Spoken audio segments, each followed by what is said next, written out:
ایک شخص آیا اور اس نے کہا کہ میں یہ جرم بھی کرتا ہوں، چوری بھی کرتا ہوں، میرے سے بدی بھی سرزد ہو جاتی ہے، میں جھوٹ بھی بولتا ہوں۔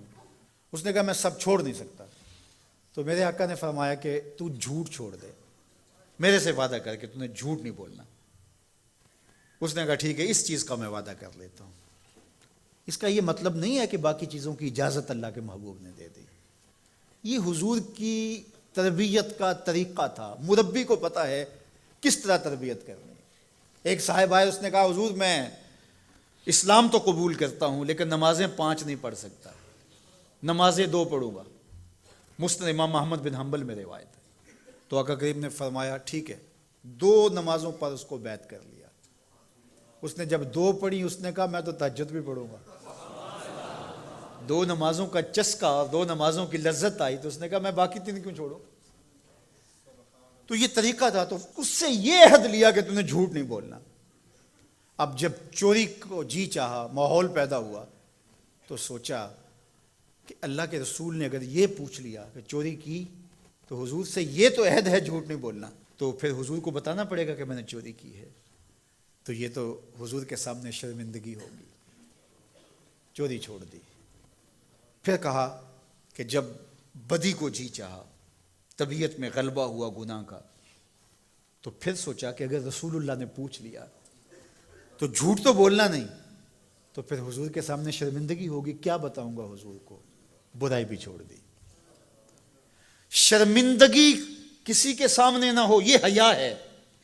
جب حیا کسی کا پیدا ہو جاتا ہے تو پھر اعمال میں اعتدال پیدا ہو جاتا ہے، اعمال میں خوبصورتی پیدا ہو جاتی ہے، اچھے اور صالح اخلاق نصیب ہو جاتے ہیں۔ اس لیے ہمارا دین ہمیں حیا کی تعلیم دیتا ہے، بڑوں کا حیا اس کی تعلیم دیتا ہے۔ حضرت عبداللہ بن عمر رضی اللہ تعالیٰ عنہ فرماتے ہیں کہ مجمع صحابہ تھا، حضور تشریف فرما تھے۔ آقا کریم نے فرمایا کوئی ایسا درخت بھی ہے جو مسلمان جیسا ہو؟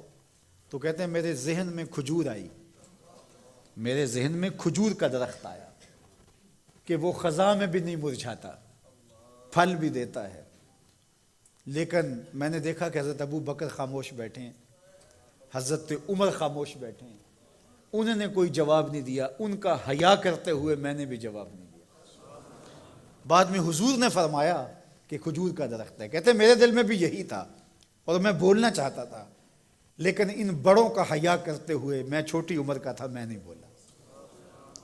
یہ ہمیں بڑوں کا ادب، بڑوں کی تعظیم، بڑوں کی حیا کا سبق دیا گیا ہے، درس دیا گیا ہے، یہ ہمیں سکھایا گیا، یہ ہمیں بتایا گیا، یہ ہماری زندگی کا حصہ ہے۔ حتیٰ کہ حیا تو چھوٹوں سے بھی کیا جاتا ہے۔ بہت سارے ایسے کام ہیں چھوٹے بچوں کے سامنے جائز بھی ہوں تو ہم نہیں کرتے، کہ یہ بچوں کے سامنے کہنے کی بات نہیں ہے، یہ بچوں کے سامنے کرنے کا کام نہیں ہے۔ جائز امور بھی ماں باپ کے سامنے، بڑوں کے سامنے نہیں کیے جاتے، تو یہ آداب میں سے ہے۔ کسی کے سامنے جو ہے وہ اپنے ناک کو جھاڑنا، یہ حیا کے منافی ہے۔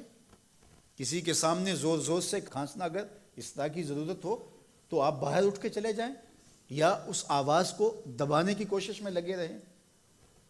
اس طرح خروج ریح ہے، بندہ مجبور ہو جائے تو الگ بات ہے، ورنہ حیا کا تقاضا یہ ہے کہ مجلس کے اندر موجودگی میں اس سے گریز کیا جائے، حتیٰ کہ اس کی سمیل پھیلے اور دوسروں کو تکلیف پہنچے، یہ بھی حیا کے منافی ہے۔ اللہ اکبر۔ تو یہ بات ذہن میں رکھیے گا کہ حیا ہمارا دین ہے اور ہمیں حیا اختیار کرنے کی تلقین کی گئی ہے۔